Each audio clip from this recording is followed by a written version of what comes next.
Well, good afternoon and welcome back to day 3 of Google Analytics Bootcamp here on iThemes Training.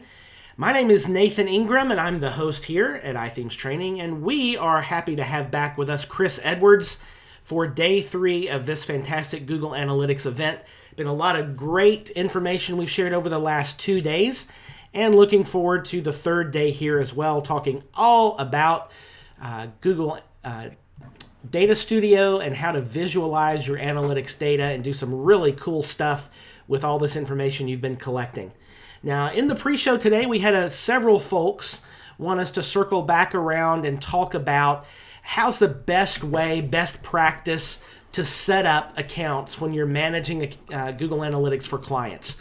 What's the best structure? So we asked Chris to start off with that today, and then we'll dive into the content for day 3. So Chris, what do you think? You manage a lot of client accounts for Google Analytics. How would you recommend that people set it up when they're managing multiple clients? First, just wanted to check. I had to switch. My power went out. Can you guys hear me now? Yes, you're in good shape. Okay. All right. Awesome. We're running through my cell phone now. So when I'm setting up different accounts, what I like to do is I like to set up each client with their own account. And this is because under that account, we have, if you remember from our first day, we talked about accounts, and then you have property, and then you have use. You don't want to set up multiple properties. The account level should be the company that is associated with. So, for example, if you're working with, Acme Shoes, and they have 3 websites, those 3 websites would be properties under Acme Shoes account. And the reason you do that is because you can add the owner and their IT team and whatnot adds users on that account at the account level. And then you're also an admin on the account level, but at any time they can take you off of that account. And you do that because you want to be able to give your clients the ability to keep their analytics. Analytics needs to go with the client. That's not something that should be ever held. It's similar to a domain, for example. It should not be held hostage by the provider. That's the client's information, and it needs to be held by the client. So by setting it up that way, the client at any time can add or remove users from that account level. But make sure that the account level is for each company that you have, because there's no limit on that account level on the amount of accounts you can have access to. It's best to set it up that way. A lot of times I do see a lot of people who create one account and then they just throw all the websites as individual properties under that account.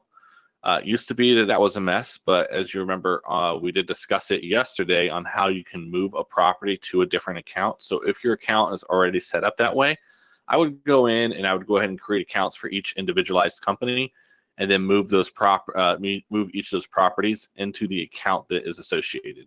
Does that make sense? Yeah, that does make a lot of sense. So yeah, good stuff. So Ben, just want to ask for a clarification. So if you're setting up analytics for a client, you should create a new account for them. Is that right? Yes, correct. And if that client has multiple businesses, you should set up an account for each one of those businesses. Often what I'll do in that case, if a client has multiple accounts, I just use a naming convention where I put the client name, dash, and then whatever the business that account is for. Yeah, that's great advice. So everybody, just so you're aware, Chris is in Central Florida, and they've got a nasty weather system moving through right now. And so you just switched over to your cell phone for connectivity. Is that right? Yes, I had a lightning bolt hit about 15 feet from where I'm sitting. I actually saw it hit the tree outside, and all my power went out and my internet. So we are now running through cell phone on battery power. Okay, so hopefully that's not going to cause a problem. But if we lose Chris, hopefully you guys will understand, and we'll figure out a plan B to make all that up. So yeah, exactly. Nothing like a live webinar to bring out, acts of God. So, this happens a lot. We call this the live webinar disease on iThemes Training. If anything can go wrong, it's going to go wrong during a live webinar. So with that, let's dive into your content, Chris. What are we going to talk about today? All right. Well, today, the last 2 days, we really talked about Google Analytics and we talked about the basics. Then yesterday, we really dived into some very advanced pieces of Google Analytics. The last thing, if you remember when we talked on the first day about creating a measurement plan, one of the biggest things we got to, the last part of that measurement plan is reporting and showing off this data to people. So we've talked about how to collect the data. Today, we're going to be focusing on how to show off this data, and we're going to use a tool called Data Studio Dashboards. It's a project that Google started about 3 years ago, and it's been growing rapidly, and they've been making a lot of changes and really making it a lot better. It is still technically in beta, so that means that they're going to be adding new stuff, and they're still working on it. But do remember, Gmail was in beta for 12 years until just a few years ago. It just finally came out of beta. So the beta tag with Google is sometimes it's just there. It doesn't always mean that the product's not ready. The product is very ready. It's used by a lot of different marketing agencies, and I'm going to show you how you guys can use it as well. All right, so let's just go ahead and dive in. We're going to have 2 sessions today, or kind of 2 sessions. We're going to take a 5-minute break in between those 2 sessions. But the first one we're going to kick off with is talking about what is Data Studio dashboards, how we're going to create one. So what is Google Data Studio? Google Data Studio basically allows you to build out, custom dashboards for all kinds of different information. You'll see this picture here over to the right. This is one that this is actually a sample one that we actually walk through and create this one in a previous webinar, which Nathan will be able to drop the link into the chat for you guys, where we actually create this dashboard you see over to the right. And it takes us, I think the whole thing took about 30 minutes to create that dashboard. That's because we're taking our time. A dashboard that you see to the right, that can take you less than 5 to 10 minutes to create. So it makes it really easy for anyone. You don't have to be a developer. You don't have to be a designer. You don't have to be any of that stuff. It's literally drag and drop. You draw out the items, drag and drop them on there. If you can use Google Docs or any of those type of programs, and Microsoft Word, it's pretty much the same thing as those. Everything's created just through simple drag and drop interface. So with Google Data Studio, you're able to connect to a lot of different data sources.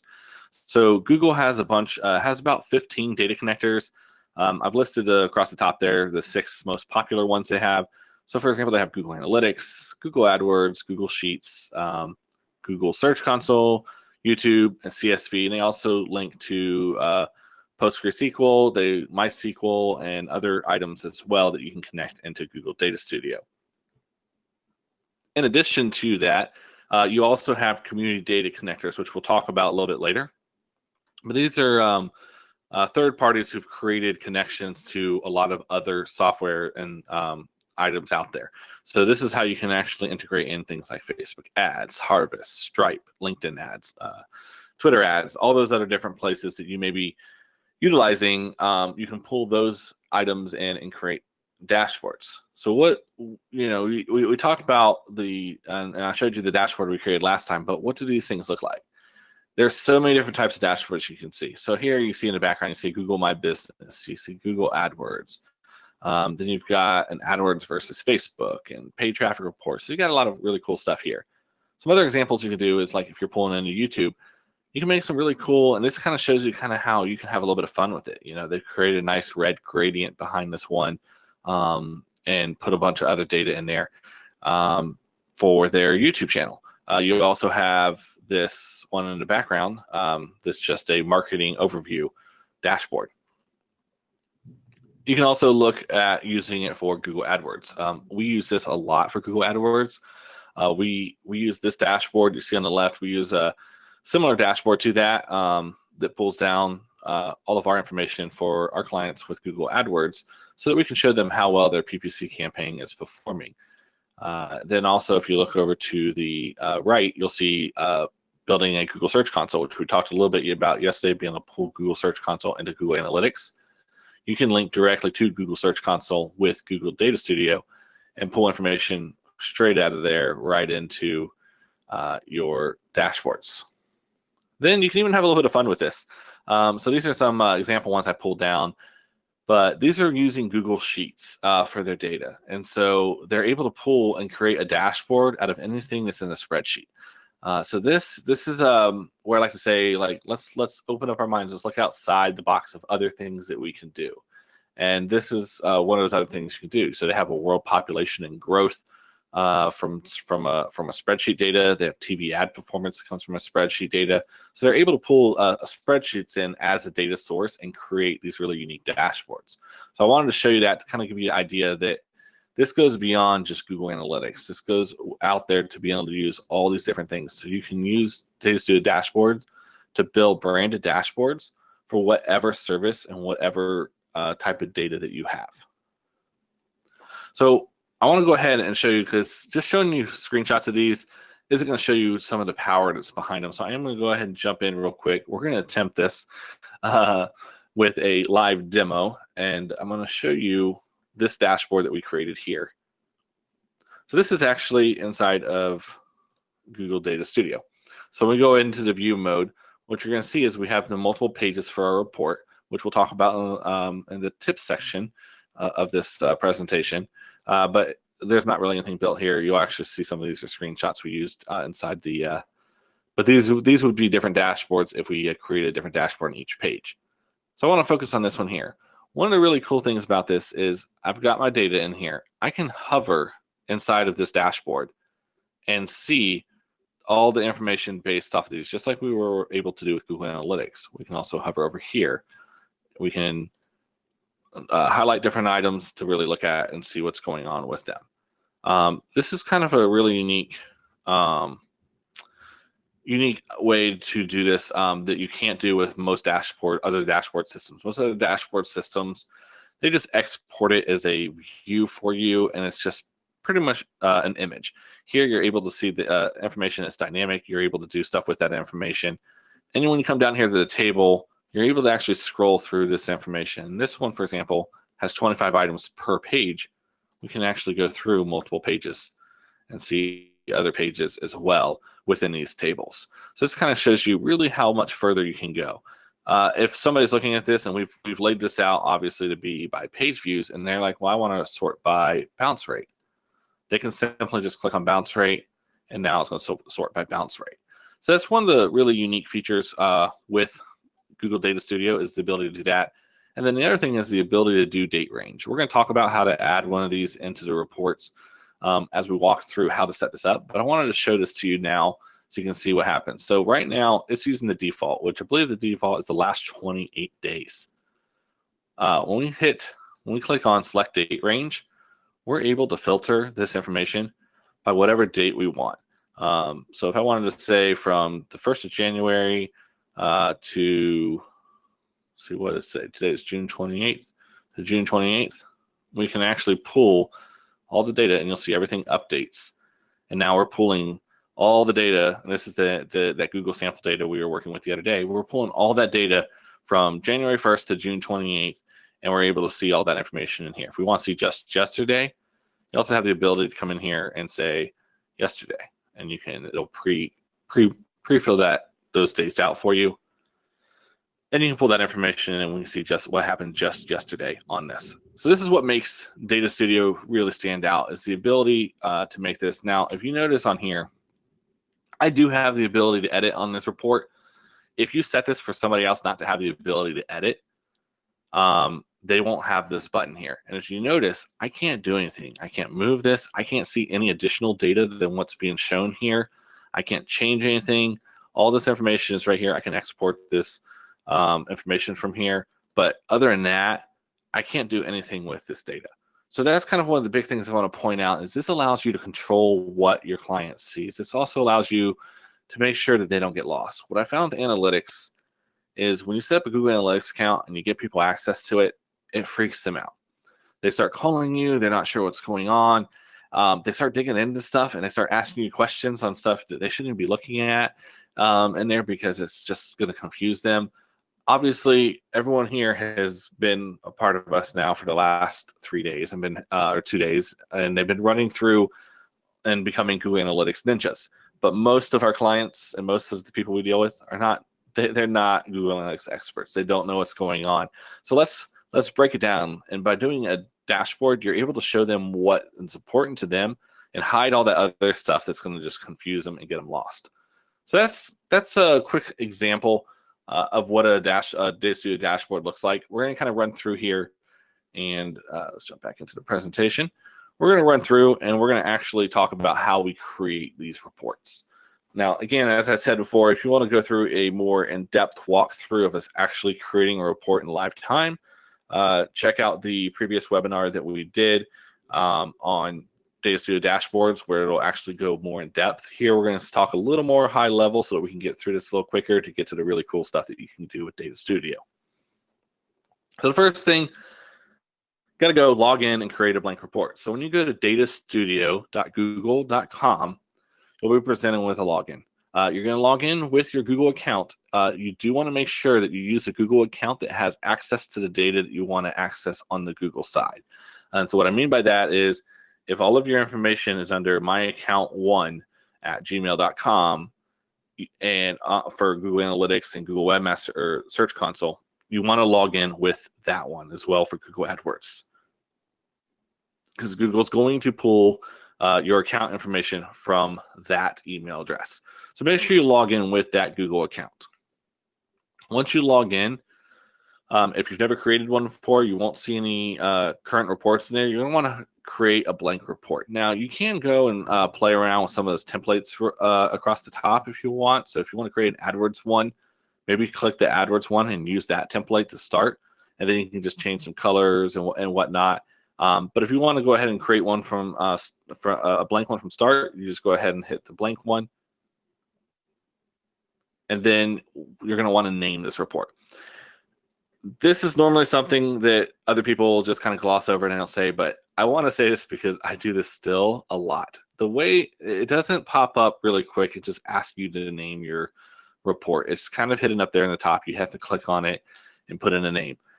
The reason I say this is you will have, because of the way it lists, if you just keep creating these, you'll have a bunch of them that just say untitled reports inside of your Google Data Studio admin panel.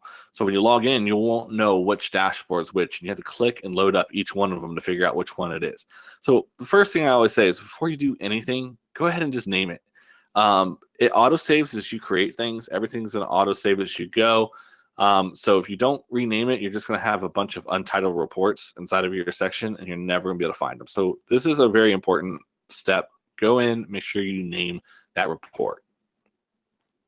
Next, you're going to want to add your data source. So as soon as we create that new report, it's going to instantly be asking us for which data source we want to use. Now, you already have some data sources you may have connected in the past to Google Data Studio, or some of their sample ones, which you see over there, sample YouTube data, sample AdWords data, a couple sample reports they have in there. We're going to go down to the bottom, and you're going to find Create New Data Source, and that's what you're going to click on next. And then, because we're pulling in Google Analytics, this is where the data source gallery or connector gallery opens up. And so you'll see that in here, you can actually see there's MySQL, PostgreSQL, Google Cloud Storage, double click for publishers, and then you'll see Google Analytics listed here. Now, this is the page where I talked about that you'll see all 15 that Google has, and then you'll see it's currently, I think, about 85 community ones, and they're growing every day, of other ones you can connect to. So take a look at the other ones that you can connect to, so you can kind of get an idea of what you can use and what other data sources are available to you. But for this case, we're going to use Google Analytics because that's what this whole series is talking about, and I want to show you how we can utilize that one. Once you go ahead and click Connect, it's going to ask you to authorize your account. So here, you're just going to hit Authorize. When you hit Authorize, a pop-up will come up, and it's going to just you just need to select to allow access. Basically, this is just the warning saying, hey, this application is trying to access your data, and we do want it to access the data. Otherwise, we won't see nothing. All right, so now we have, now we'll come up with this screen here. So this is where, number one, this is super important, and this is the most annoying thing I think about Data Studio. That demo Google Analytics up there, it will actually just show up as Google Analytics. And what happens is when you start adding multiple data sources for other reports into your Data Studio, you'll have a bunch of them to just say Google Analytics, and they'll be very hard to know which one is which when you're selecting data sources later. So this is just like the untitled report. You need to go in and you need to rename it. And it'll never ask you for a name, and it kind of blends in at the top. So you just go up there, click on it, and it's going to allow you to do. So for this one, we called it Demo Google Analytics because that's kind of what we're doing here. So then step 2, you're going to go ahead, you're going to select, this is where we were talking earlier about the hierarchy of your account. You're going to select your account, then you're going to select the property, and you're going to select the view that we're going to be working off of. So for this one, we're using the demo account, the Google Merchandise Store, and we're going to use that master view. And then finally, once all that's set, go right up there and just hit the connect button. So once you hit connect, it's going to bring you to this next screen. So this screen is showing you all the fields that are going to be coming over and allows you to change the types on these fields. So for example, you see new sessions is considered as a percentage, average server connection time is a number, revenue per user is currency. You could go through these and change these. I think with Google Analytics, it pulls in 512 fields. So that could be a very long time going through this. What I actually say is just click add to report because we can change that data later if we end up using one of those metrics. So when you see a screen, don't think much of it. Just go ahead and hit add to report. All right, so now that we've added and connected our data source, we're now ready to start building the report. So out of the box, Google Data Studio comes with several types of elements that can be added in. These are all the standard elements. Right now, these are the only elements you can add. Google just launched about a week or two ago, the ability for people to create custom elements that can be added in. That'll be community connector or community visualizations is what they're calling them. Those are not released yet. They're still in like an alpha stage, but those will be coming. So you will be able to have other things besides these, but already these charts will be enough to really get you started. So when you look across there's a bunch of icons. When you hover over them, they'll actually tell you what they are. They include line graphs, pie charts, tables, geomaps, scorecards, and other things. So I went ahead and created a whole bunch of them real quick just to show you what they look like. You can also do these by creating them and drag and dropping them onto your page as well. But I wanted to go ahead and just kind of show you what they look like. So a time series is, your typical line chart. A bar chart is, bar chart. Combo chart actually combines both the bar chart and the line, the time series chart. Unfortunately, you can't really see it in this one that's here because there's no bars coming out of it, but there would be bars and lines. Pie chart is what it says it is. Table. Table allows you to add multiple columns. This one only has the device category and which is dimension, and then it has just clicks as your metrics, but you can add multiple metrics, and you'll see that a little bit later in a few of our examples. And then geomap. Geomap is kind of cool because you can pull in a map and have it highlight data for geographical items. You can actually set this up to go into a certain level. So, for example, in this one, we're showing the whole world, but we could actually have it just highlight the United States, and it would then just show all the states. And you can even go down to city level or state level and see the cities that are being used and so forth. So, just play around with these different ones. They're really cool, and just see which one works best for you. You also have, in addition to those, you have scorecards, which I'm going to tell you already, those are my favorite ones, and you'll see why in a little bit. You have a scatter chart, a bullet chart, area chart, and pivot tables. Pivot tables are pretty cool. They are a little bit, they are unique to get set up just the right way you need them. So you will have to kind of tinker with them a little bit to get them to work the way you want. Google does have a great help file on pivot tables. It's one of their newer items that you can read if you can't get your pivot table to look just right. But they do allow for pivot tables inside of Analytic or inside of Data Studio. I think that was an addition they added about 6 months ago, which is pretty cool. So how do we add these on there? Really simple. You click on the element you want, and then you just drag it onto the screen. Drag it out the size that you want, and it will pop right in there. And when it pops in there, it'll automatically pull from your main data source. It'll also pull example dimensions and example metrics for that. And so you'll kind of see here, we drop this time series in there. It automatically pulled the time dimension in, and it automatically pulled in sessions as our metric. So already all of the information is going to be there that we need to get started. Now, if you want to customize these, you're going to want to go up and make sure you have the right data source connected. So this is that demo Google Analytics data source that we had that we connected in. And then our time dimension, which is where to see the second red arrow, is set the date. That's correct, so we're going to leave that. Now under metrics, you notice we can add additional metrics. So we can add, we have sessions already selected, but we can add in page views and we can add other metrics as well. So add whatever metrics you want. For this one, we were going to do just sessions and page views. And so we added page views as well and to pull that into our graph. And you'll kind of see in the background there, the time series graph on this image. It does have the sessions and the page views, and both of those items are on there. Now, by default, and you'll see in this example, we've already added score charts and pie charts and other items to the page. And if you want to see how we did that, again, check out the previous webinar where we actually walk through adding each and every one of those elements. Now, you'll notice the date range item that's up in the right-hand corner. To filter out and basically add where we can change those dates, by default, you set your report to have a default date range, right? So your default date range might be last 20 days.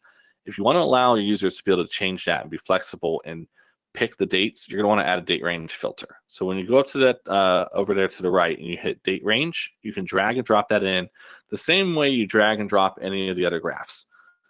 So I always like to drag and drop it and put it near the top of the page, make it easy for someone to find. You can put it anywhere else on the page that you feel. Just make sure that everybody can find it so they know it's there. This is going to allow them to filter down by a date range. And you'll see here when they click on that, and you saw that earlier in our example, we were able to see a different date range and pick what items we want. So once you've already added it in, go ahead and switch yourself over to the view side and play with it and see how it works. And just make sure that it's working the way you want, and it is actually pulling the date ranges the way you want. Now, if you have, so you see down on the bottom under bounce rate, revenue on the image, bounce rate, revenue, transactions, we have a percentage that goes across the bottom of each one of those items. That's a comparison to the previous period. So what you can do is you can actually set that previous period to be previous period or previous year. So it's up to you how you want to set that. I normally set it to be previous period, which means if I set it to that, if I select 45 days in my date range filter, it'll show the data on the page of the last 45 days, and then it will compare it to the 45 days previous to those 45 days. If you do it by year, it'll literally pull the previous year's information so you can actually compare from the one year over the other. So some interesting things to play with that you're able to pull in and take a look at. So I do highly suggest kind of diving in, really getting in and playing with those and seeing what you can and can't do with date range filters. Now, adding all this information onto the site, naturally they don't have labels over top of them. So in this case, you're going to want to kind of label some different things. So we're going to want to put like website traffic. So I'm labeling my different graphs by just dropping in. These are called text headers. When you click that, you can pull them in. And if you see over on the right, you have text properties where you can change the color of the text, the size of the text, and some other styling options, which we'll jump into here in just a minute, how you actually define those styling options. When you're adding an image, it's the same thing. Everything on this is just drag and drop in. When you drag and drop the image, it's going to create a box. The next thing you need to do is over on the right side, inside of image properties, you're going to have to select the file. So you can select the file, pull it in. I always suggest leaving preserve aspect ratio so you don't get anything kind of wonky. It'll pull it in and make sure it stays with the same aspect ratio so nothing looks stretched or squished.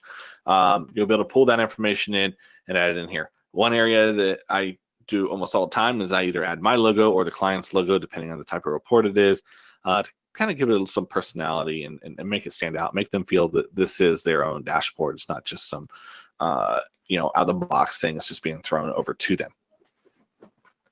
All right. So next, we're going to talk about styling. Excuse me. So next, we're going to talk about styling. We're going to talk about global styles first. So global styles, you have the ability with everything, when you drag and drop it in there, it's going to come in with the default colors.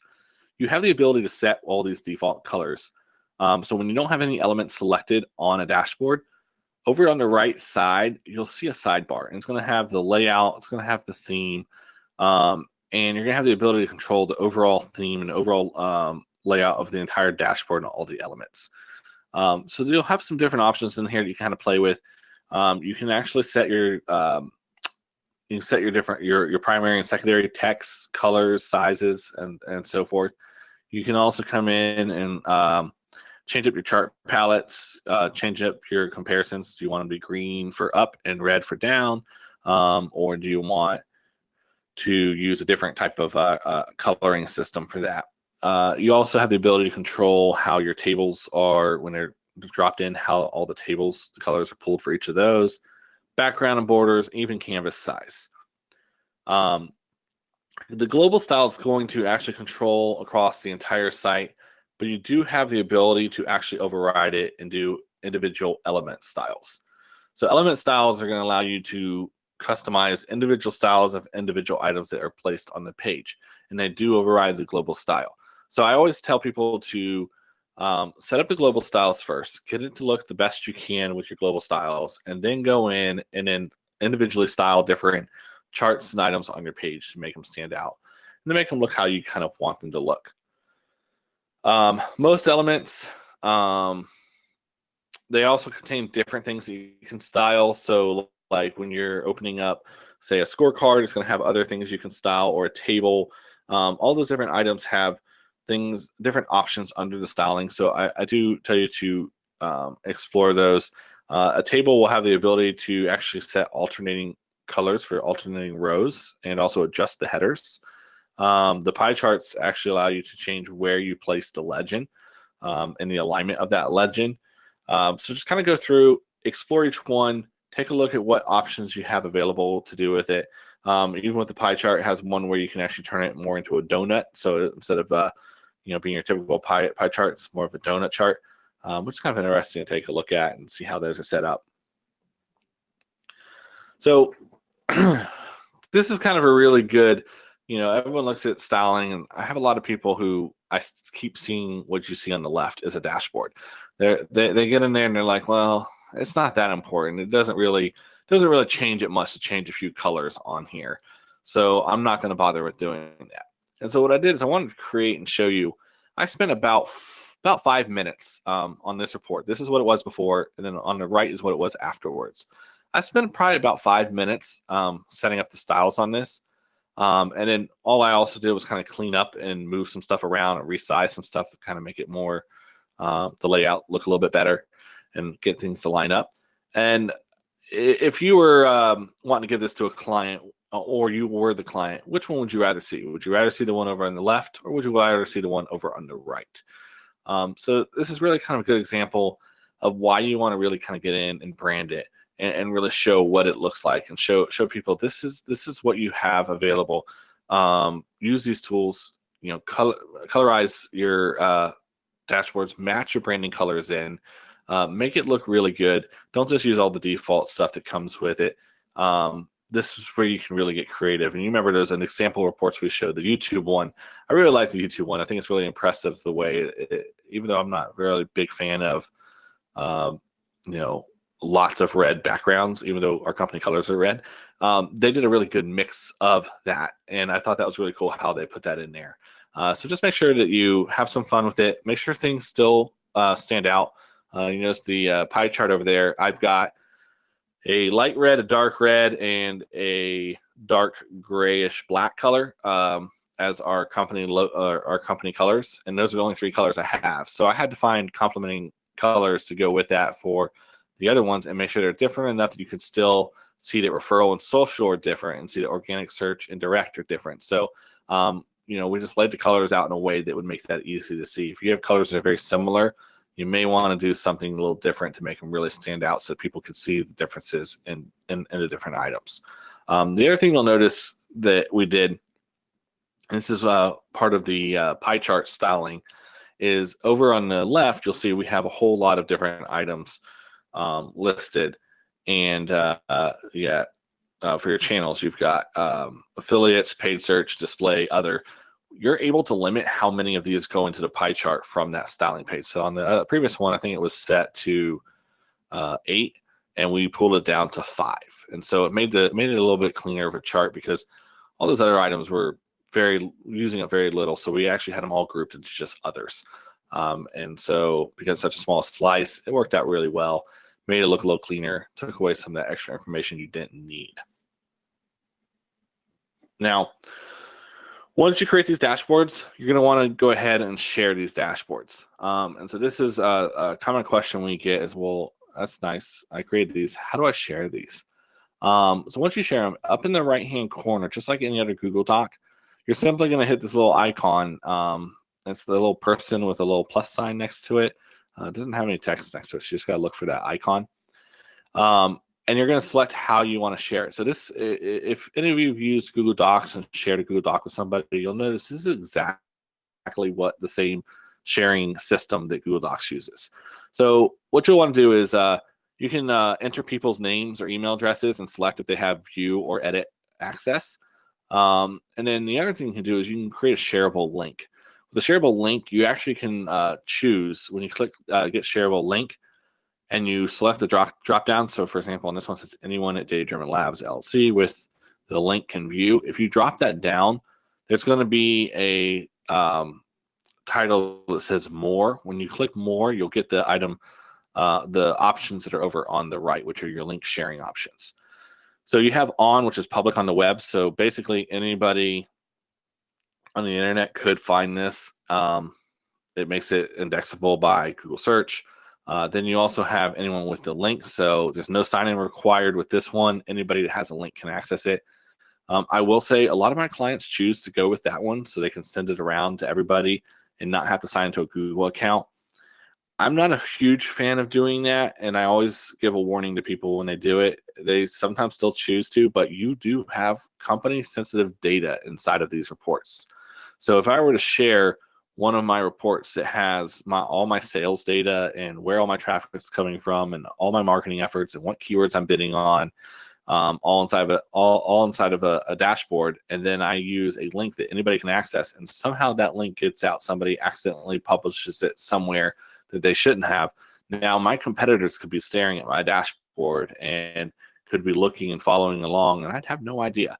So I always like to make sure that I use one of the other options that really it's shared to specific people, or they're forced to log in to view that that dashboard. So that's the way I like to do it. You will find this is going to be something where you have to ask your clients what they want to be, what they want with that. And if they do say they want it just to be a link with no sign-in, just make sure you explain to them what that actually means. Make sure they understand that when they do this, anybody can access this if they have the link, and that at that point they could be giving up private information to somebody they don't want to give that information out to. So at this point, I want to go ahead, and we just went through a lot of information there in a pretty quick amount of time. So I do want to stop and ask some questions related to creating just general questions of what Data Studio is, creating about standard connectors, how to create that basic report, and how to style the report. And then we're going to dive in afterwards, and we're going to go into the more in-depth items as well. So I'm going to open up the floor now for questions. Okay, fantastic. So just one quick note, also in the chat room just a minute ago, I dropped in the link for the previous Google Data Studio webinar where Chris went way in depth on styling and laying out and connecting data sources. So if you've not viewed that one, the link is there. It's a free webinar. Jump in and make sure you grab that link. We do have a few questions that are stacked up here, and if you have a question that has not yet been asked, please do so in the chat room, and I'll get those over to Chris. So Kathleen wanted to know if she is correct, as she understands that if she's added her account to her client's analytics and search console and so forth, can she pull that info in along with other info from other clients into a Data Studio dashboard that she can see? So multiple sources of Google Analytics. Is that possible? Yeah, so when you saw on my screen for connecting Let's jump back to that screen where I was connecting into my data source. Here we go. All right, so in this image here, you'll see these are all the accounts I have access to, and it goes on for a long time. It's got a lot of accounts I have access to. But these are all the accounts I have access to. I blurred them for obvious reasons, but you can select any one of those accounts that you have that your login has access to, and then you can connect to that property and at master view. So if the client has given you access to the account, it will show up as a source to create that connector. And so you would create that connector. The connector is created at the view level though. So you'll have to, if you're wanting to pull data from multiple different ones, you're gonna have to create multiple data sources, which you can drop all those data sources onto the same report. You would just have to select multiple data sources, which is when we were creating the report. See how this chart here is using this data source, this demo Google Analytics that we set up. If you want to create another one right next to it that used a different Google Analytics, you would set up a different data source, and then you would select it inside of here. Does that answer the question? I believe so. Kathleen, if you have a follow-up, just drop it there in the chat. My own worst enemy is asking, is there a way to organize Data Studio for clients just by the name of the report? Otherwise, that can be a lot of reports. Are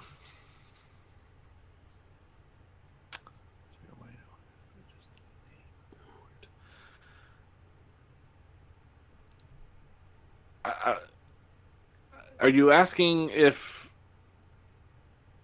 you can create multiple pages? So if up here you see add page, you can create multiple pages within that one report. So if you wanted to have a lot of different dashboards that represent, and it's actually being the tip section, if you want to have a bunch of different dashboards that represent different items, you could put it all under the one report. There's not a really great organization system right now in Google Data Studio. That's the only kind of downside to it. I'll just show you real quick what it looks like over here. It kind of just drops them all in. If you notice here, it's not very clean. I'm hoping that down the road that they kind of change some of that up and add in the ability to put folders in here. But right now they're just kind of all laid out. So I would create a naming convention because you can't search by it and go that route for at least right now. Gotcha. All right. Kathleen wanted to know, is there a way to link to Google My Business in a Data Studio report? Yes, there is. We're going to talk about that in a little bit. You would link to that through a data source connector. So actually, if you see this one here, I'll pull these other ones out of the way. Now I'm messing up all my slides, but that's all right. We can fix that later. So here's actually a screenshot of one that does that. And this is a connector that Supermetrics has, and we'll talk about that in a little bit. But it does pull data from Google My Business. It is a paid connector, so you would have to pay them for that connector to use that. But there is a connection to that. Google has not created one on their side yet that connects into Google My Business. Gotcha. JJ wanted to know if there's a way to have multiple pie charts on the same data. For example, one pie chart with sessions by source, but another by date range, that sort of thing. Yes, you can create as many pie charts as you want. If you want to have 20 pie charts all on a dashboard, just going across the dashboard, you can do that, and you can just create different ones with different dimensions and different metrics that are being pulled. Perfect. There's no limit on the number of types of charts. Perfect. Steve wanted to know on the styling before and after slide that you showed where you put your branding into it, did you style that with some like a universal styles panel, or did you have to individually style each module? That one was kind of a both here, so we'll pull that one up. Go over here to edit. So on universal styles, you'll see that we actually did pull some information over from here. So you got your secondary colors and so forth, and we did pull some of those in. But for the most part, a lot of them I did just individually styling from within inside here because of just the way I wanted this one to look. So you can mark each one of these, like I marked these lines in the tables. You'll see under style, you pull different colors for different rows and so forth. So you can control a majority of them from there, but then you can also style each element. So on this one, it looks like I'm surprised I didn't do it through here. Normally I'll set these up in the beginning. At that time, I just didn't set this one up for that way. Gotcha. Let's see. Hilmar wanted to know, is there a way to make the dashboard layout and elements kind of styled as a template? In other words, when I drag a pie chart on there, is there a way that all the pie charts look the same? Yes, we're actually going to cover that in our tips and tricks section. So I will write that down and make sure I address that when we talk about that down there. Fantastic. Okay, just a few more questions here. Ben wanted to know, is there a way... So yesterday in Google Analytics, we saw how you could annotate a chart at a specific point, like I launched my new website at this point. Can you do that in Google Data Studio? Repeat that one more time, Nathan. Yeah, so yesterday in Google Analytics, when we look at the reports there, you showed how we could annotate a chart at a certain point, like this is the point where I launched my new website. Is there a way to do that in Data Studio? There is not at this time. I do know I have seen that there is a form for this, a Google form, where you can submit your feature requests and the devs will look at it and decide if they want to do it or not. And I think I've seen that one actually in there as a request. But if not, you can always just ask them and request it, and they can put it on their list if they want to. But at this time, there's not a way to annotate. Gotcha. Carrie wanted to know, I'm assuming here, in respect to what you said about it might be a little concerning to give out this link publicly to a Data Studio report. Could you maybe use a link shortener so the client just goes to a single link instead of a shareable link or a login link? Would you ever do something like that? The links, all link shortener is going to do is just going to shorten. It's basically a 301 redirect. So if you create a link shortener, they're going to end up seeing the link anyways, because the link shortener will just redirect over to that link. So what she's saying is, instead of changing a link maybe each month when you do some updates on the Studio dashboard, and use a link shortener instead. I have not found a way. Yeah, I have not found a way to actually change the link itself. So once that link is generated, that link is what that report's going to use, because the way that link's working off of is the report has this really long, crazy ID number to it, and it's using that to link to it. So I don't see a way to regenerate this link without creating a new report. Gotcha. Question from Brian: are there any data connector options for mailing list providers like Constant Contact, MailChimp, etc.? Or is there maybe a way to import that data into Google Analytics before Data Studio? So we'll talk a little bit more about the different types of connectors when we talk about the connector types, but do remember one of the things that we mentioned was, it's up here somewhere, CSV. MailChimp is one of them that one of them does as well, but you've got CSV format. So with most items, you can export to a CSV. So anything that, I'll tell you, all of these items you can export to a CSV as well. So if you can export to a CSV, you can then create it. The only thing is, I would look at seeing if we may create a Zapier that goes and exports it every 2 days or every week over to the CSV file, so that it's always up to date. But you can pull data from a CSV export. Gotcha. Makes sense. Let's see. So one last question to wrap things up here, and you can decide if this is a good time for a break or later. But there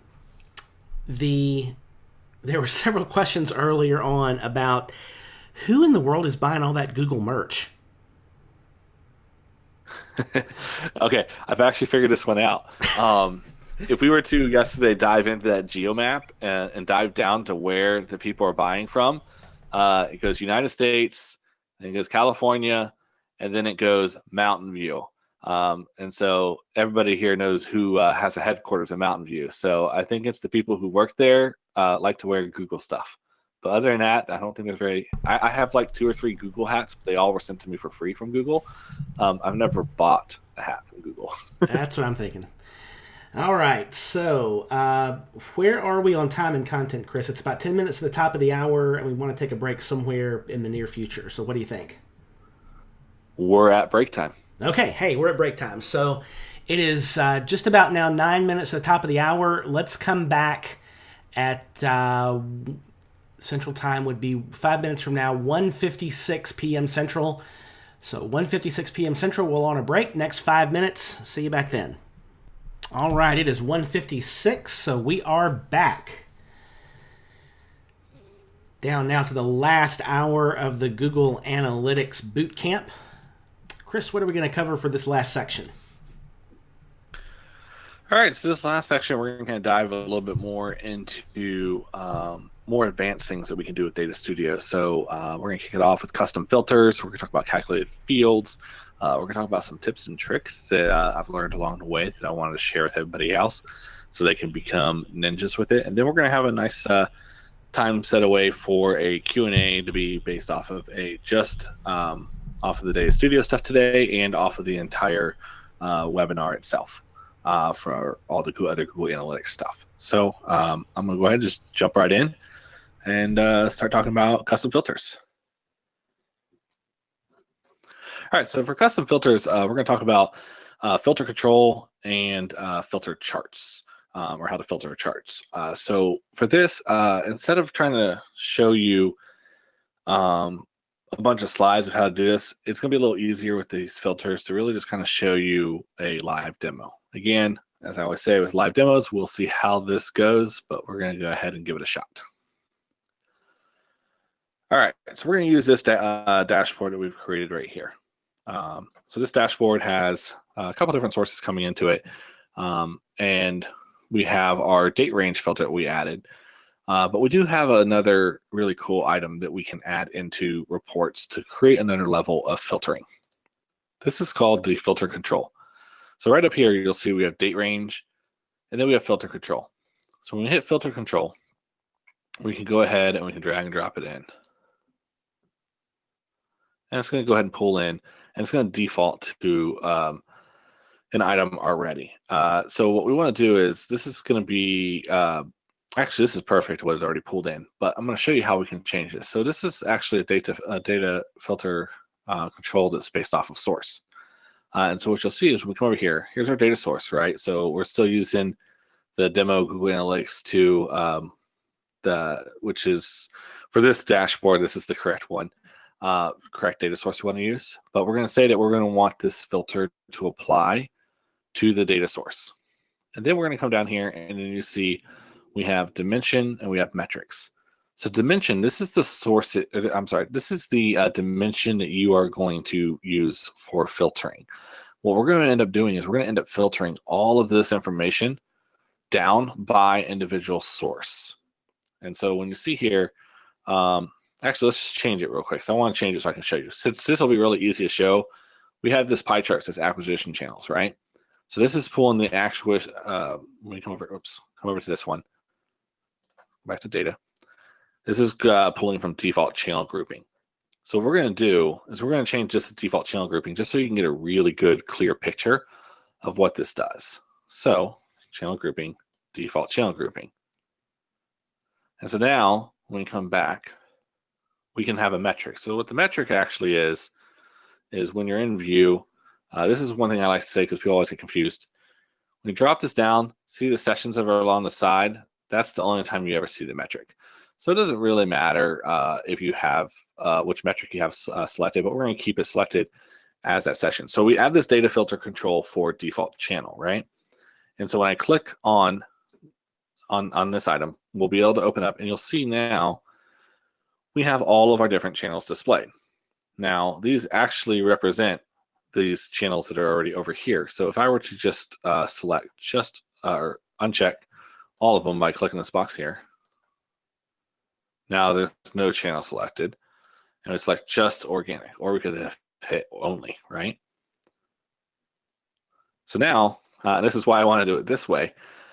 100% of our traffic is all organic search channel because we're only filtering by that channel right now. So this was done just so you could see that how that works over here. But all these metrics have been updated to match this exact number. So watch when we add referral to this. Watch the revenue numbers and so forth. See how they change. So we went from 34,000 to 156,000. And so now we have those two channels being brought in from these filters. So this is a really great way to be able to display all of your data and then allow people to come in and select what exactly they want to see based off of different channels. Now, this is having this as a drop down. The other thing I want to show that you can do with this is we can take this and we can restyle it and we can create it as a single select. I'm sorry, not single select. We can uncheck expandable, and we can actually turn it into a box. So this would be great if we wanted to. Let's just get rid of this one for right now. Let's say we want to actually put this filter down here, right? And so we'll have default channel. And I'm going to show you what you can actually do here. We can actually combine some of these. So let's go ahead and put default channel in here. And then what I'm going to do is I don't care about all these sessions showing up over here. So we're going to select it again. We're going to come over here and we're going to take show values off so they're not there. And then we're going to go ahead and create another one of these filter controls. We're going to change this to fill out this area.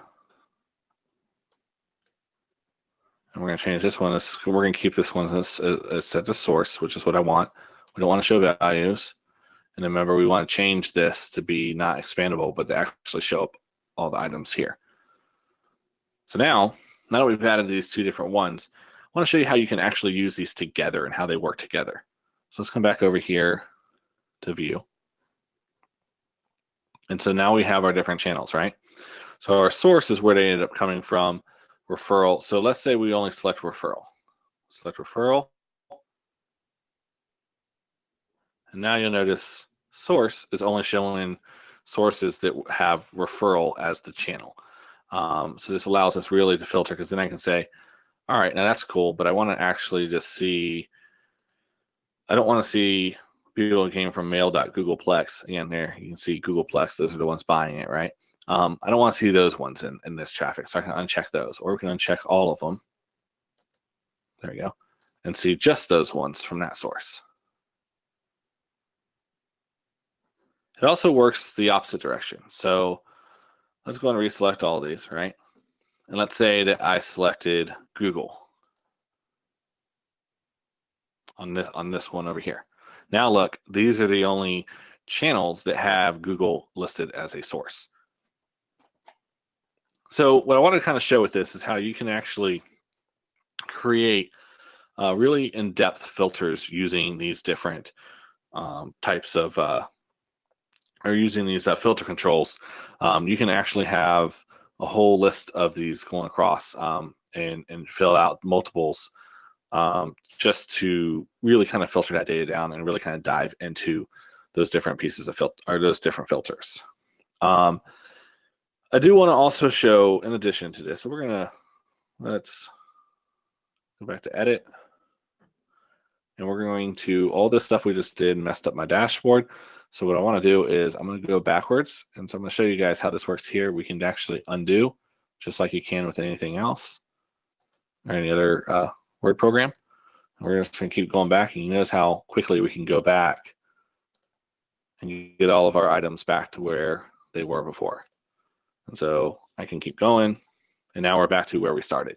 I wanted to show that because one of the cool things about this always saving is you do still have the ability to undo anything that you add and redo along the way. So I wanted to make sure that everyone understood that once you do something on here, it's not gone forever. It's just with everything, it's got the undo buttons, so you can kind of go back and fix those different items.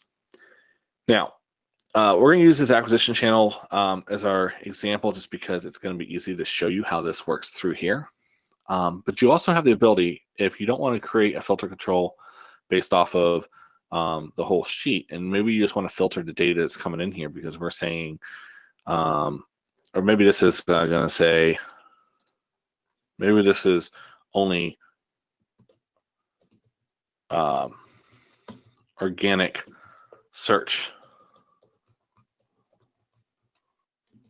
website traffic. And this kind of goes along the lines of the person was asking about having multiple pie charts. Maybe you want to have a pie chart for each, you want to filter each pie chart to a certain aspect. So let's say we're going to make this whole section right here organic search website traffic. The way we do that is when we click on this graph, when you come down here, you'll see add a filter. So what we're going to do is we're going to hit add a filter. It's going to open up this new screen. And here we can actually create a filter. So we're going to call this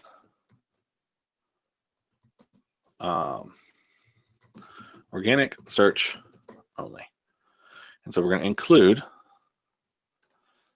we're going to say default channel grouping is equal to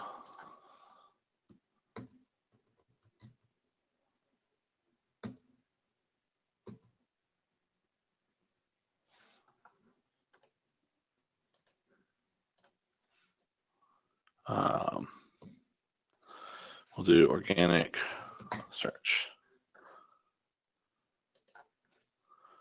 And we hit save. And now all of this is just based off of that organic search. And the way we can tell that is now we can come over here to this chart. We can hit add a filter. And here's what's really cool. Now that we've already added a filter to our report, that filter is already over here. So we can apply it to different sections of our charts without having to go and recreate that. So now down here, you see create a filter is still listed. So if you need to create a different filter, you can. But let's go ahead and just add this filter to that chart. Boom. So now we know that it's actually working. It's all 100% organic search. So there's different reasons why you might want to add these filters. A lot of times I like to sometimes filter some of these stats based off of certain things. If you're creating individual page levels, you may want to, show just this page. You want to be all about organic search. Another page, you want to be all about your paid traffic. So you can show just what your paid traffic is doing. There's a couple different reasons as to why you're going to want to apply those different level filters, or those different filters to individual reporting items. For example, we can even add a filter on this one, filter our revenue to just the organic revenue, and pull that information in. The other thing I want to do, I want to show you why I'm right here real quick, since we just filtered this. So it says revenue here because it pulls this tag right here that says revenue as your metric. So it pulls that information. But if you want to change what this says, because for example, we just changed this to organic revenue. So maybe we want to say that, we can just click that little pencil icon, and this is where we can change the data in here. So we can say organic revenue. And then we also have the ability to change if you want it to be dollars or whatnot. And the reason I mentioned the dollars is we talked about earlier, when you're pulling in a data source, sometimes it might not pull in something that should be a percentage, might pull in as a number or anything like that. You can change the type. Normally it's going to auto detect and know what it should be. So this one already auto detected and realized it should be USD. But if it doesn't, you can change that information here as well. Okay, and so that's how we change that information over, or change that label for those different scorecards.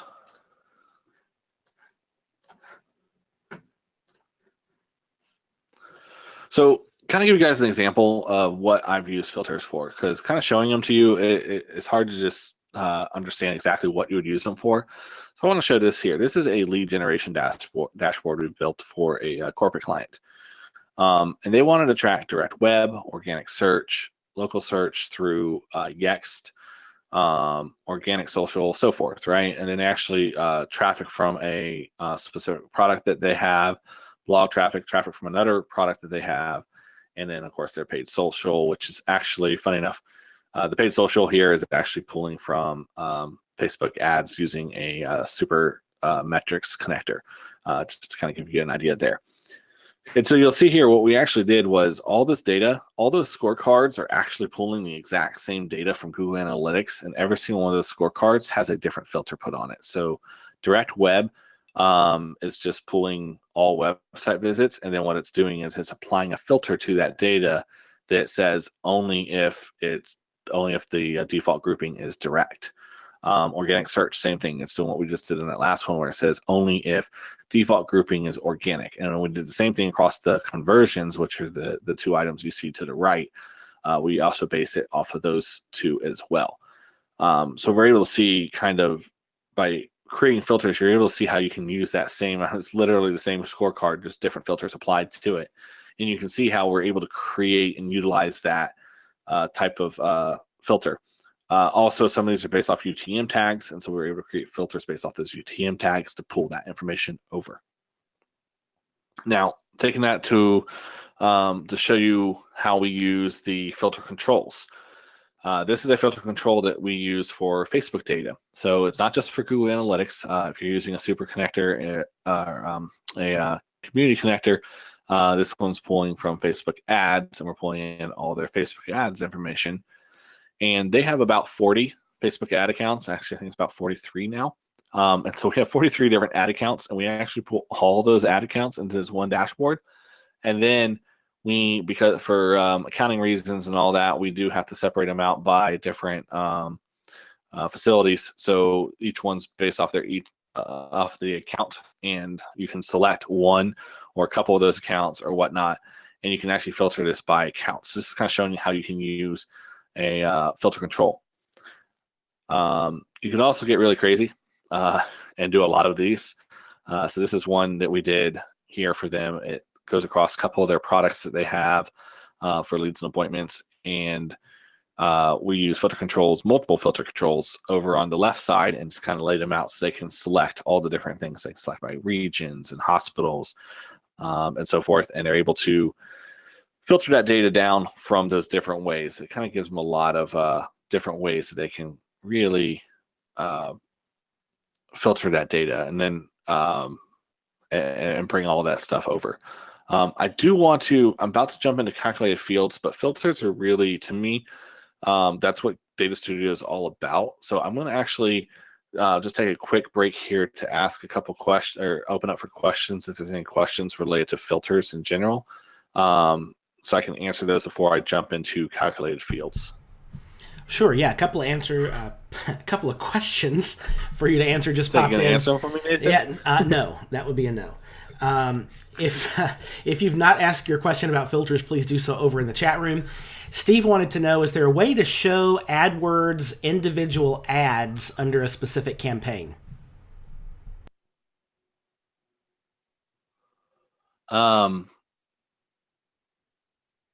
Yes, I believe you can filter by the ad. You'd have to pull in all the data from AdWords. I can't do that really quick. I'd have to go set up a connection to AdWords and pull that information over. But I believe you can filter. You can filter by ad group. I don't 100% know if you can filter down to the individual ad, but you can filter by ad group. I know that one for a fact. So you'd have to double check. You just have to try and pull it in and see if you can filter by ads. But I know you can filter down to the ad group, which is how you group all your ads together. Gotcha. And one from Kathleen: in the lead generation example that you showed, I think it was the previous slide, how did you track traffic from Yext?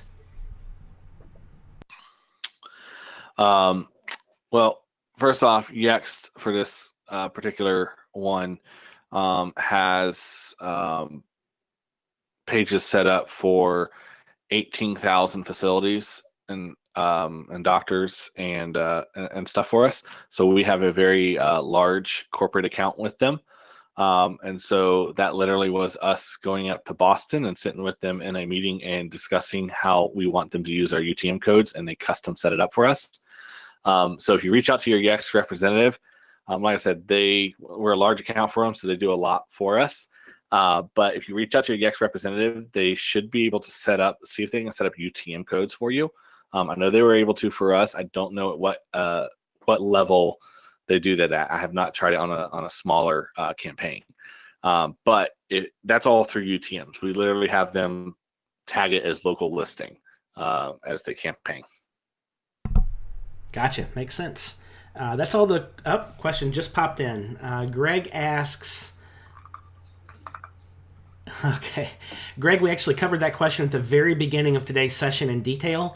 So that question about how to create customer accounts and so forth, when the replay comes up, go back and review that. And that will answer both of your questions just there in the chat. So Chris, I think we're finished on filter questions. Let's press on. Awesome. Well, we're going to dive right into Google Data Studio calculated fields. So what is a calculated field? Well, what it says. It's basically taking creating a user-generated dimension or a metric using formulas. These can be arithmetic, mathematical formulas, data transformation, where you're concatenating stuff or anything like that, or logical comparisons, where you can actually write if, else, case, when.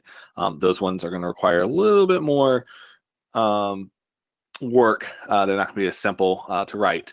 But this is similar if you've used Excel, if you're a power user of Excel or Google Sheets, you've probably done these type of calculations off of different fields and calculating two fields together, or concatenating information together, or transforming the lowercasing something or anything like that. We talked about calculated fields yesterday, or calculated metrics with Google Analytics.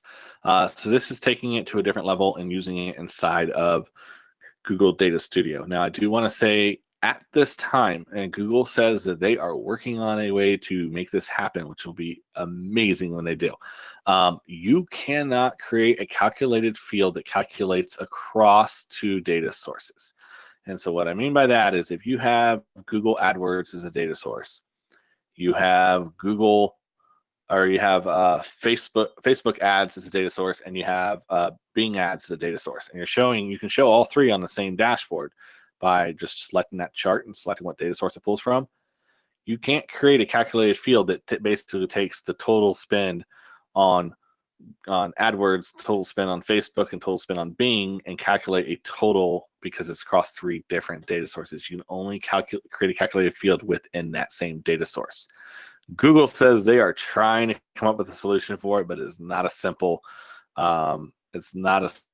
feature. But they are working on a feature that will allow you to calculate across different data sources so that you can create that. So I did want to make sure people know that, because that was one of the things that I was really sad about, because I really wanted the ability to do that. Because most of my clients want to see how much money they're spending on ads across everything, not individualized out. So I did want to bring that up and just make sure people understood the calculated field remains within that same data source. So how do you create one of these? It's actually really simple. So when we were looking at all the different dimensions and metrics to pull from, one of the things that you would see all the way down towards the bottom is create new field. It's kind of small, but you'll see it's got a little blue plus icon next to it. Once you have drawn it out, you can go down, you can click on that, and it's going to open up down across the bottom a field, or the section to create these new calculated fields. All you have to do is put in a field name, field ID, which I think the field ID auto-populates, so you can usually leave it what it populates as unless you want to change it. And then you got to create a formula. So what I want to do is I want to show you kind of how this can be used on a very basic level.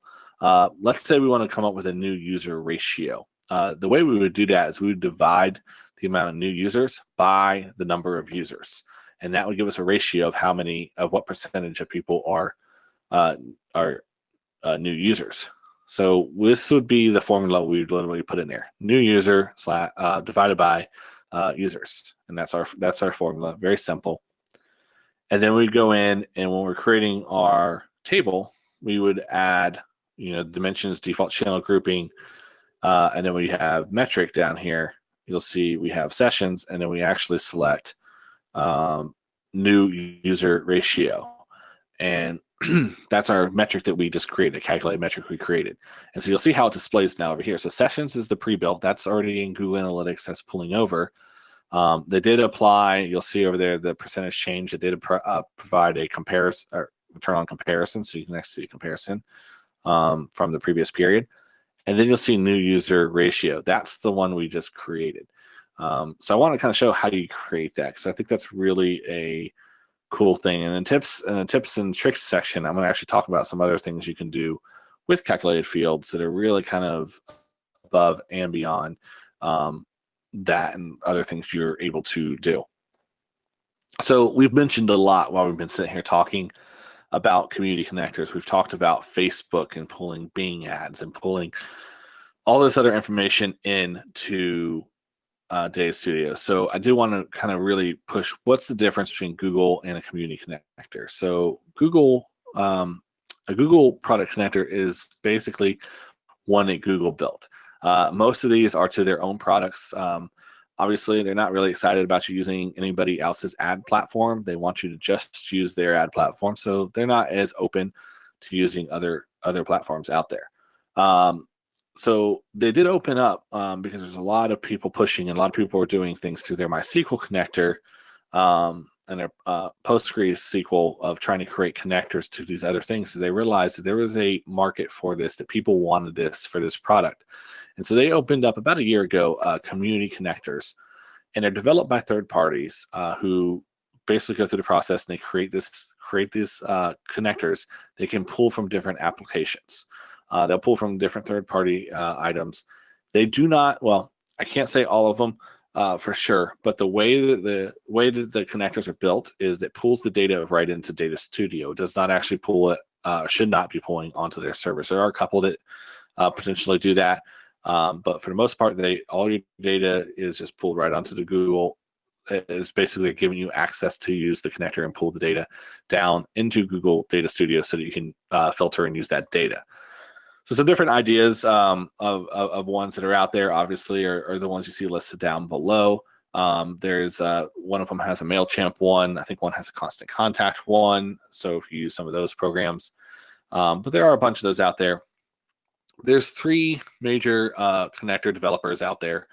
So you have Supermetrics. They've been around for a while. They have about 30, I think, about 30 connectors. And they work with Google Data Studio. They also have the ability to pull stuff into Google Sheets if you need to do something along those lines. And they have a pricing model. If you're looking at just using one connector, it's somewhere around, I think it's around $30 a month for one connector. But if you're using multiple connectors, it starts at about $100 a month. That's if you pay annually. I think it's $125 if you pay monthly for it. And then you also have Funnel. Funnel.io is who they are. They actually pull over 300 and something sources in.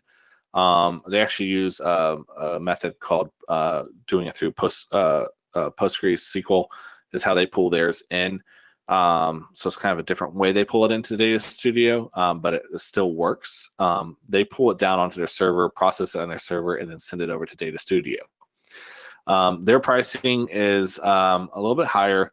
They're more enterprise level type of product out there, but you can definitely check them out. And then I had to mention, at least, since we are teaching you guys about Google Data Studio, Data-Driven Labs, we actually just launched. It's in beta. We haven't released it for the public yet, but we've actually created Data Studio connectors as well, as we found that we use them a lot. And there was a couple of products out there that we wanted to connect that we felt that the WordPress community would really love to see. such as WooCommerce and Easy Digital Downloads and WordPress itself through their API. Harvest, we use Harvest internally for our agency, and I really wanted to pull my Harvest data into Google Data Studio, and I've been doing it through Google, exporting it to Google Sheets and then putting it into Google Data Studio, which works, but it's a lot of work and I'd rather it just automatically pull in. So we started out by creating our own data connectors and decided we wanted to open them up for everybody else.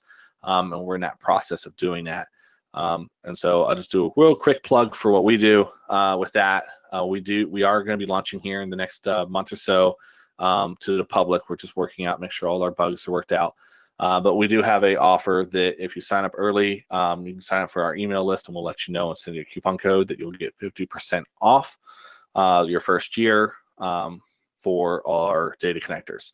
And we're also trying to price ourselves aggressively because we do believe that data should be available for everybody at a fair price. And some of these other connectors, I feel, are a little too steep on pricing. I don't think they're worth what they charge for them. So we wanted to make something a little bit better, a little bit priced better for the market. So that's kind of where we decided to take ours. Since we created them for ourselves internally, we decided to offer those externally for everybody else to be able to use as well.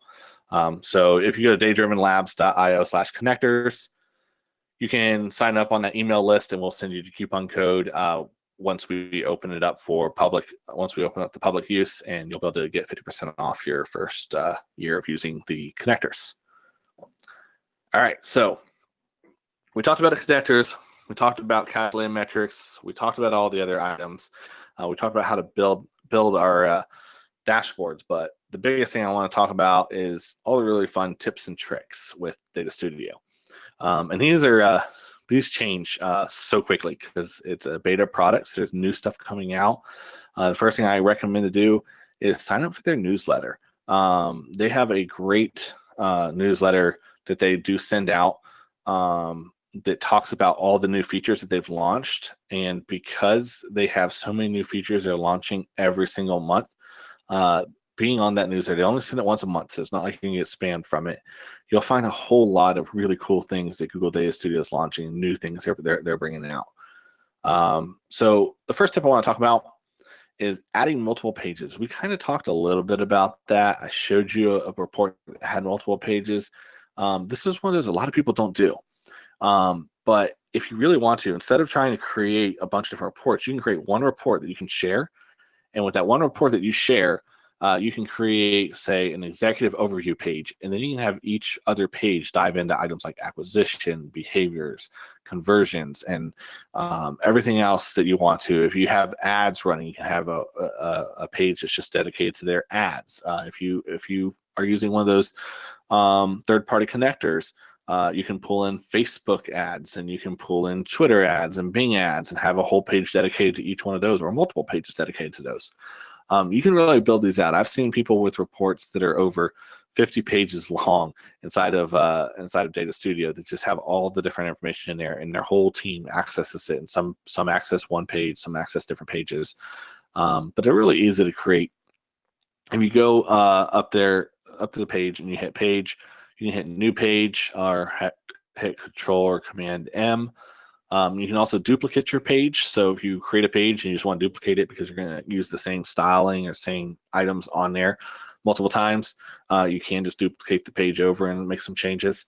But yeah, I would definitely say this is a big tip that you should definitely take a look at, and you really should try and pay attention, or not pay attention, but try to create additional information besides just what's displayed on the screen. And it's going to really be extremely helpful for your clients. So now this is where we talk about calculated fields and how I nerd out over this. I get excited over this kind of stuff because it's really cool what you can do with calculated fields. This might scare some of you. And this is just an option you can create.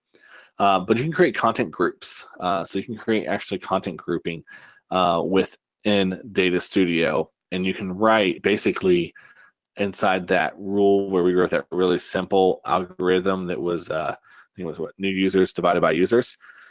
you can write out something, for example, like this here, that actually goes in and pulls all of it matches. This is basically regex in here, and it's matching different items and putting it into different spots. So if it's slash gifts dot something, and then anything else beyond that, then it gets categorized as blog, which I don't think that's correct, but and then it's saying if it's on the about page or the jobs page, that gets technically listed as about.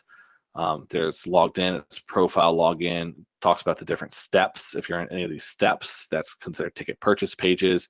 And if it's has slash press in it, in the URL, then it's considered press releases. And so what this really does is if you look over, you're able to create that nice little graph that show a pie chart shows what's being utilized most on your website. So for like example, for my site, I'd want to focus on my homepage, my product pages, my blog pages, and then we actually look at the connectors as kind of a separate type of product because it's not our services product. So it would be listed as our connectors pages. And so it would group those four together, and then probably like our about stuff that's just our basic about pages and contact pages. And so that way we can actually see what's getting the most views. Because we do have a lot of traffic to our site, most of it's to our blog. So it'd be nice to be able to see, a content group of how many people are going to, product pages versus how many people are just looking at blog articles. So this is really complex. This is something you may need to work with a developer on setting up with these, or read through the Google documentation and try to write one yourself. This one here, for example, is using regex, which there's a couple courses online of how to use how to write regex. It's not as scary as it looks. It looks very scary. Regex is used all through analytics, Facebook ads, Google AdWords, Data Studio. It's a very common. It's used in development all over the place, but a lot of those products do use those. So if you are going to be using Google Analytics a lot, go do a little bit of research on what regex is, and you'll actually learn. It's also known as regular expressions.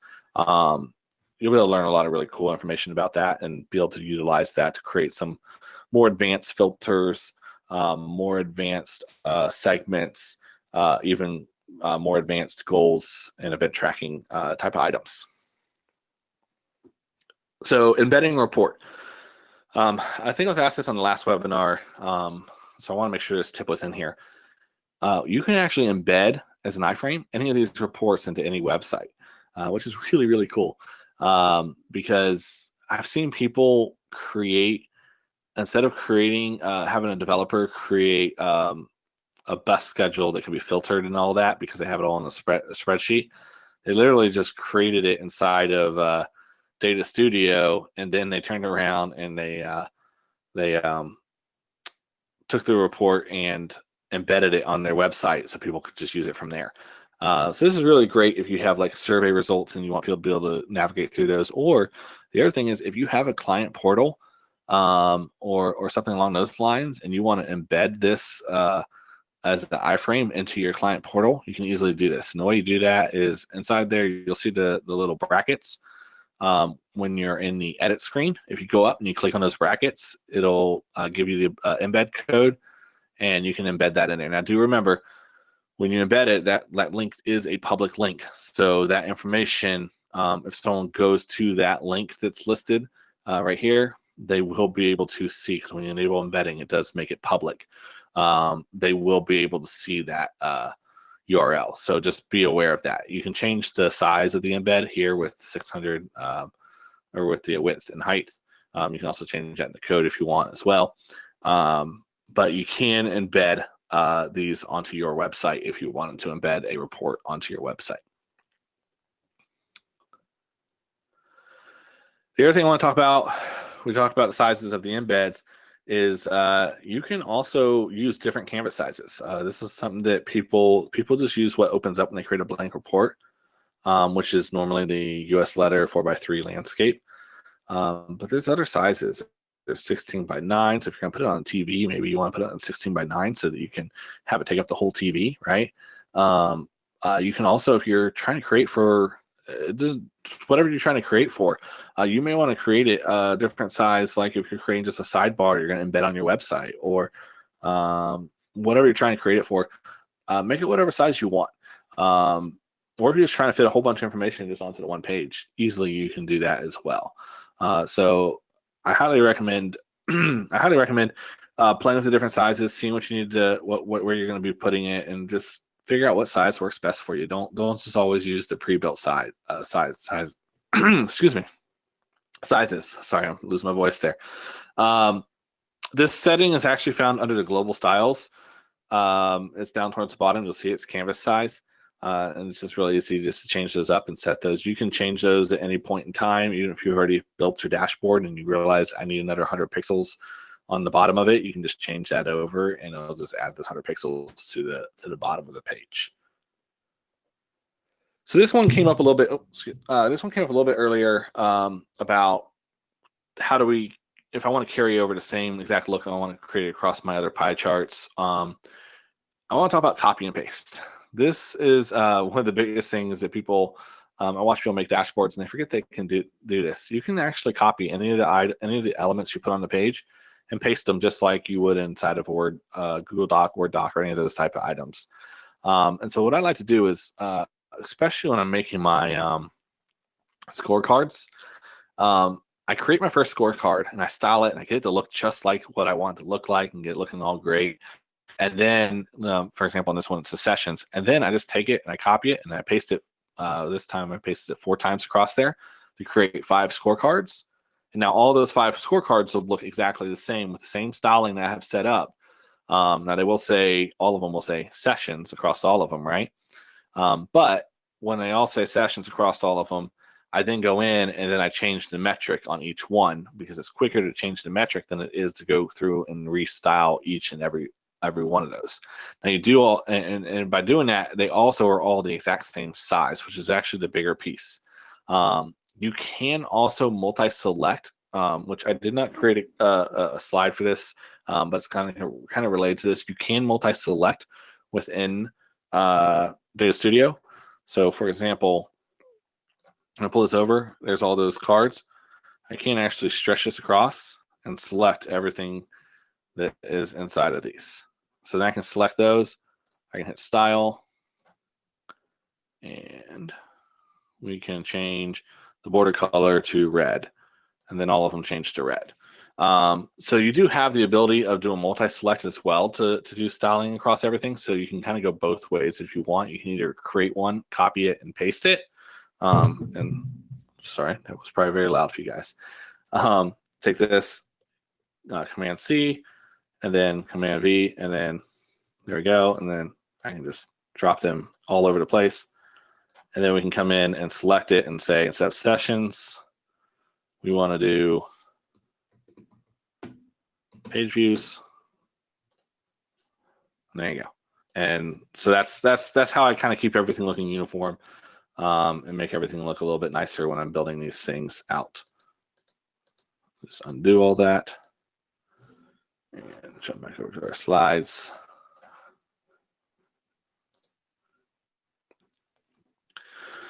So I highly recommend trying to use copy and paste to kind of keep that uniform, clean look across your dashboards.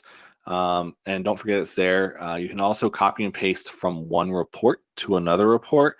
So if you're looking at a report and you're like, I really like how I laid this part out, and I really like everything that's in it, you can actually just do a multi-select, select all of those items, copy, and then go over to the other report, Command V, or Control V if you're on a Windows machine, and it will paste, and there you go. You'll have all that information will pull over. You may have to update the data source to be the right data source, but all of your metrics and all your settings on those items will come over as well. So this is a fun one. I was actually telling Nathan about this one earlier. I actually just discovered this one just the other day. You can actually track your tracking dashboards. And I laugh because it's a little funny that you can actually put Google Analytics on the dashboard that you're using to track Google Analytics. It's actually under your report settings. So when you're up to the file, you'll see report settings. And when you hit that, you'll be able to see Google Analytics Tracking ID. And you can stick the Google Analytics Tracking ID inside of here. This is actually kind of an interesting concept because where it could be extremely useful is I've created dashboards for marketing departments at the direction of the marketing director who's asked, or the CMO who's asked us to create this. And they're expecting, they're putting a lot of time, effort, and money into doing updates and creating these dashboards because they're very complex dashboards. And we're not actually sure if anyone's actually ever looking at them or using them. By putting Google Analytics on there, it does allow us to then track and see who's using it. Just like all the stuff we talked about, you can see geographic location, host name. We can see all the different stuff. So we can actually kind of backtrack and see who's using the dashboard and how many people are using it. Because if we see that nobody's going to the dashboard, then why are we doing all the work on it? Maybe we need to change that up. This is also great because someone asked a question about the links. You may not know if your links, if you did open it up and put a link out there, for example, for people to come and anyone can view it with the link. The way you can tell if it was compromised is easily by looking at how much traffic you're getting to that dashboard if you have Google Analytics tracking turned on. If your office is based in Atlanta, Georgia, and you really don't have anybody working remote or working from the other office, and you're getting people from all over the world hitting your dashboard, it probably means there's a bunch of people looking at your information. Or if, let's say, your competition's based out of Houston, and you see a bunch of people from Houston pulling up your dashboard, then your competition got access to your dashboard. And you can easily shut that down by turning off sharing. And then you can make a copy of the dashboard and move it over and create a new link that way. Or you can just lock it down to everybody. You have to have an account to use this going forward. So it's kind of a great way to also see who's looking at it and where they're looking at it from. And you can make determinations if that's supposed to be the right people looking at your dashboards. So I thought that was kind of a cool thing. I wanted to show you guys where you can actually, I thought it'd be kind of interesting to end our entire webinar about tracking on a subject of tracking your own dashboard that's about your tracking. I thought that would be kind of funny. So at this point, we've actually hit the end of our day for today and the end of our webinar for these 3 days. So I'm going to open up the floor for questions related to what we talked about today and what we talked about over the last 3 days, or anything related to analytics in general. Awesome. Well, we do have a few questions stacked up here. If you have questions that you've been holding off asking throughout the boot camp here and you'd like to get those in as we're wrapping up, please put those in the chat room. Otherwise, we'll press on with the questions that we have here. Randy, I see you're noting that there's a link issue. We'll make sure all that is fixed as we wrap up this afternoon. Steve would like to know, do the segments you create in Google Analytics automatically migrate to Data Studio?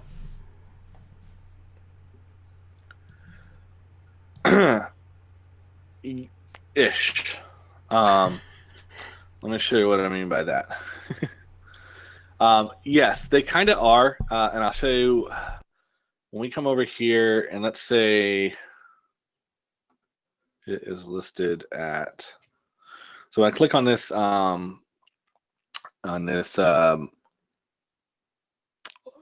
time series graph, down here you'll see Google Analytics segment. So when I hit add a segment, you have your system segments that are in Google Analytics, and you also have your custom. You remember that custom pack that we added yesterday? These are those custom packs that we added yesterday. They're all in here. So you can actually set those to filter on these. What they haven't done yet, and this is one of those feature requests, they haven't made it so that I can actually create a box up here and actually just filter all this data to a segment like we can inside of Google Analytics. Excuse me.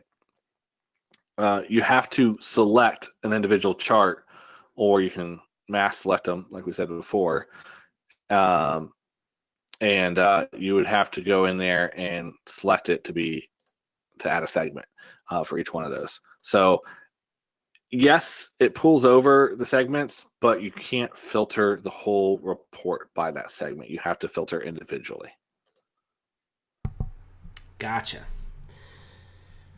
All right. Kathleen would like to know, is is there a way to get basic assistance from you or one of your staff? Do you guys hire out for small-ish analytics tasks? Yes, you can always go to datadrivenlabs.io and navigate over there to our contact form. I think it's even on our homepage somewhere. And reach out to us, and Sandy will be the one who would most likely get back to you. Just let us know what you're looking for, and we'll let you know if it's something that we're able to do. We do have a minimum that we normally do on projects, just because of there's all the work of getting started and getting fired up. But we'd be able to give you a quote and let you know what we're able to help you with on that side. Great. Brian would like to know if there's a way you can think of to track direct links from an email campaign to a file, like in particular, a PDF file on a site, like mysite.com/filename.pdf. Is there a good way you can think of to track that? Yeah, you could do that through event tracking. So we would do, as we talked about yesterday, setting up the on-click. I'm sorry, I think we talked about it on the first day actually. You would set up the on-click and you would have it fire an event tracking code. You can actually track the click on that link. So that's kind of what I would suggest for using to do that.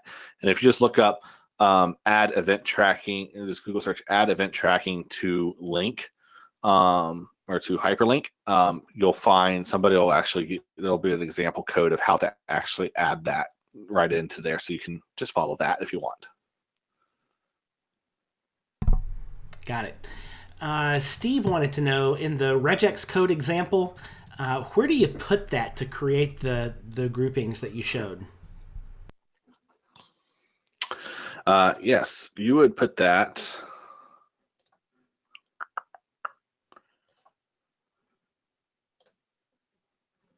You'd put that right here inside this formula box.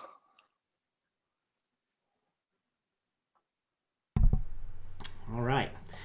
Robert wanted to know, when you mentioned embedding an iframe with the report, can the user still use filters through that iframe?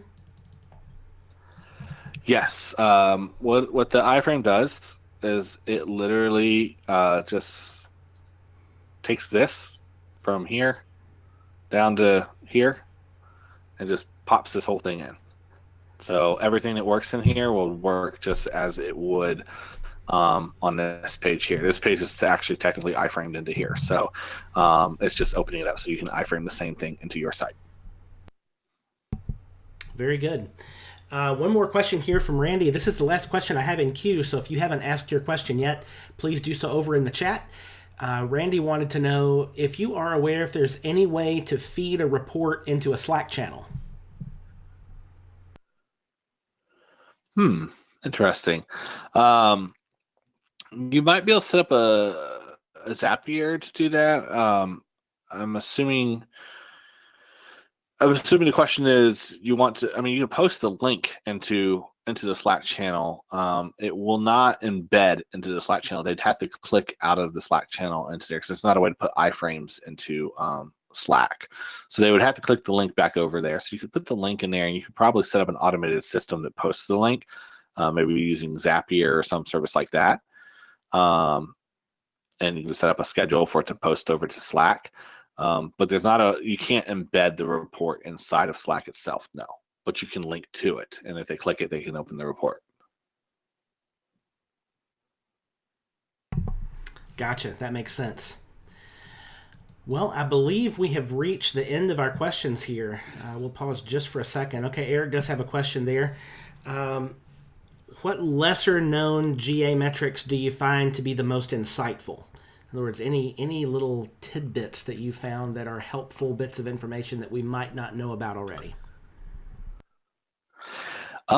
Surprisingly, yes, you can dive really in depth. If your e-commerce site, we talked about it yesterday with e-commerce tracking, just really being able to dive in and see your different transactions. And I think on the e-commerce side, amount per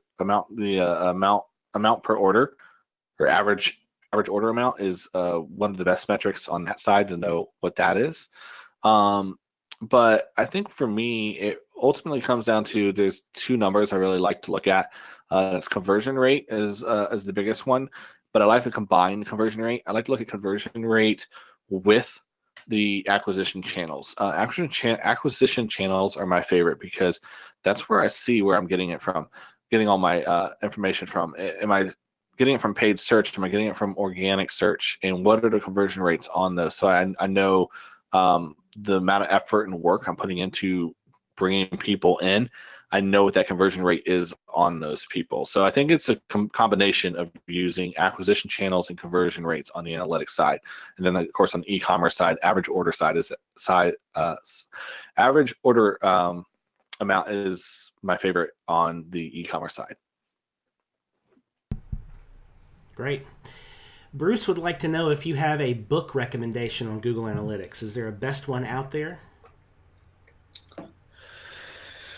I do not have a book recommendation on it, and the reason is it changes so quickly that there's just not a whole lot. I actually choose to stick to reading blog articles, and the place that I recommend to check out is lunametrics.com. They write a lot of great articles, and that's Luna, just LUNA metrics.com/blog. And this is where I get a lot of really great information about what's going on in the analytics world. They mostly cover Google Analytics, but they've been covering a lot of Google Data Studio lately, and they've been covering, though they will cover Kissmetrics and Mixpanel from time to time as well, but they mostly stick to Google Analytics and Google Tag Manager and things along those lines. Great. Follow-up question from Brian, who earlier he had the question about linking to a PDF file. He's saying that the link would be in an email. So would a Google Analytics script wouldn't fire in that case, would it? If the link is coming from an email no, link? No, it wouldn't. You wouldn't be able to fire that. You would have to. The one way you could potentially make that happen is if you created this require a little bit of custom coding, but you would have to create a page that can fire. Well, the other thing you can do, actually, a better way to do that is using a Bitly link, because Bitly does have tracking built into it. So if you use Bitly does track when how many times a link is clicked. So if you set up the link through Bitly, you can track, because when they click that in the email, Bitly will pick up on the link before they and put a track it before it gets sent over to your PDF. As for pulling Bitly into Google Data Studio or anything like that, at this time, there's not a connector that I know of for Bitly. I will probably actually add that to one of our lists for our team to take a look at and see if that's something we might be interested in building. But at this time, I haven't seen a connector out there for Bitly in Google Data Studio yet. Gotcha. Sam would like to know, are there any additional online resources besides the Lunametrics that you mentioned? Any other online resources you'd recommend? Maybe some courses for learning more in depth about Google Analytics? Yeah, Google has recently launched some courses on it themselves. But the other one I'd like to recommend, he's more of a Google Tag Manager expert, but he does do a lot with Google Analytics. Is Simo Ahava. He is an amazing analytics developer, and he has a great blog as well that really dives into, if you're looking for more of the advanced stuff. He has a whole bunch of advanced items that he dives into as well. And so it's Simo, Simoahava, And then on YouTube, the other one I'd like to recommend is Measure School. So if you just search for Measure School, you'll find it. This is a Julian, and he does a whole bunch of different videos on the data-driven way of digital marketing. So basically, he covers Google Tag Manager, Google Analytics, and Google Data Studio. He actually has a whole bunch of really cool stuff, and they're all like about 12 to 15 minutes long, and he really talks about all the different items with that. And we also do have a Data-Driven Labs YouTube channel where we cover some of that information as well. And we're still working on populating our videos. We got a whole bunch that are in editing mode, and we haven't actually posted them yet. But we have like how to track button clicks with Google Tag Manager, and we got a couple Data Studio ones queued up to go onto our channel as well. Fantastic. So both of those links I've just dropped in the chat room, so hopefully those of you who are live have seen those and pulled those out. If you're watching it on the replay, just access the chat log for today, and you'll see those links there for you. All right, I believe that is going to wrap us up for today, Chris. This has been a great 3 days of information, and thanks for all of you guys for being with us through this time. Hopefully you've learned quite a bit about Google Analytics, what you can do, and how you can use it in your work. Chris, any other last things you'd like to share as we're wrapping up today? Any final words?